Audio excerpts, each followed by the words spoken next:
बता दें, केंद्रीय मंत्री चिराग पासवान ने बिहार चुनाव नहीं लड़ने का बड़ा खुलासा किया है और साथ ही साथ उन्होंने कहा है कि कुछ बाधाएं थी जिन्होंने मुझे चुनाव लड़ने से रोक दिया।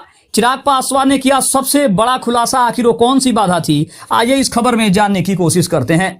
नमस्कार, मैं हूं संजीव और आप देख रहे हैं आप तक न्यूज। अगर आप हमारे चैनल पर नए हैं तो चैनल को जरूर सब्सक्राइब कर लें। बता दें, चिराग पासवान ने रविवार को राजगीर में बहुजन भीम संकल्प सभा को संबोधित किया। इस मौके पर केंद्रीय मंत्री ने विपक्ष पर सीधा हमला बोला है और साथ ही साथ चुनाव नहीं लड़ने के ऊपर भी बड़ा खुलासा किया है। लोक जनशक्ति पार्टी रामविलास के अध्यक्ष और केंद्रीय मंत्री चिराग पासवान ने 29 जून को मुख्यमंत्री नीतीश कुमार के गृह जिले नालंदा के राजगीर में बहुजन भीम संकल्प सभा को संबोधित किया।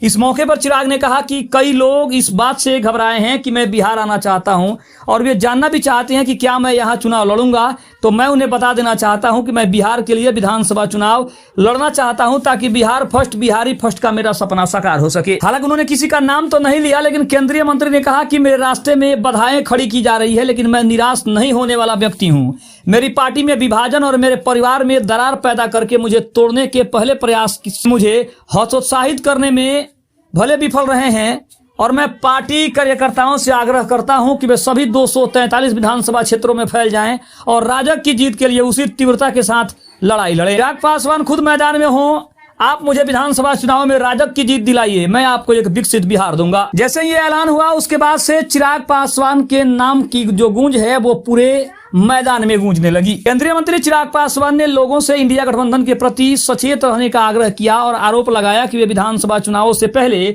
फिर से वही चाल चलने की कोशिश कर रहे हैं। लेकिन आपको याद रखना चाहिए कि संविधान पर सबसे बुरा हमला आपातकाल के दौरान हुआ था, जब कांग्रेस सत्ता में थी और अनगिनत युवाओं, जिनमें ज्यादातर दलित, अल्पसंख्यक और ओबीसी थे, उन्होंने जबरन नसबंदी कर दी थी। उन्होंने कहा कि आज कांग्रेस और उसके सहयोगी दल पटना में एक रैली में भाग लेकर खुद को अल्पसंख्यकों के मसीहा के रूप में पेश करने की कोशिश में व्यस्त हैं, जहां वे वक्फ अधिनियम का विरोध कर रहे हैं जो गरीब मुसलमानों के लाभ के लिए लाया गया था। उनसे तुर्कमान गेट नरसंहार के बारे में जरूर पूछा जाना चाहिए। दूसरी ओर केंद्रीय मंत्री ने तेजस्वी यादव पर केवल सत्ता के लिए कांग्रेस के साथ गठबंधन करने का आरोप लगाते हुए चुनौती दी कि वे आपातकाल के दौरान की गई ज्यादतियों के खिलाफ राहुल गांधी से माफी की मांग करे, जिसके पीड़ितों में उनके अपने पिता आरजेडी के अध्यक्ष लालू प्रसाद भी शामिल थे। उन्होंने कहा कि विपक्ष लगातार झूठ बोल रहा है कि आरक्षण खत्म कर दिया जाएगा। मैं आपको गारंटी देता हूं कि जब तक चिराग पासवान जीवित है ऐसा कभी नहीं होने वाला है। दूसरी तरफ चिराग पासवान ने यह भी कह दिया कि कुछ बाधाएं थी जिसकी वजह से उन्होंने चुनाव नहीं लड़ने का बड़ा फैसला किया है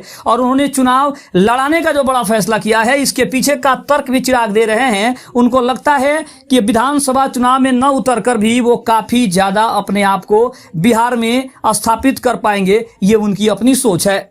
खबर कैसी लगी कमेंट में जरूर बताइएगा। तब तक के लिए धन्यवाद। जय हिंद, जय भारत।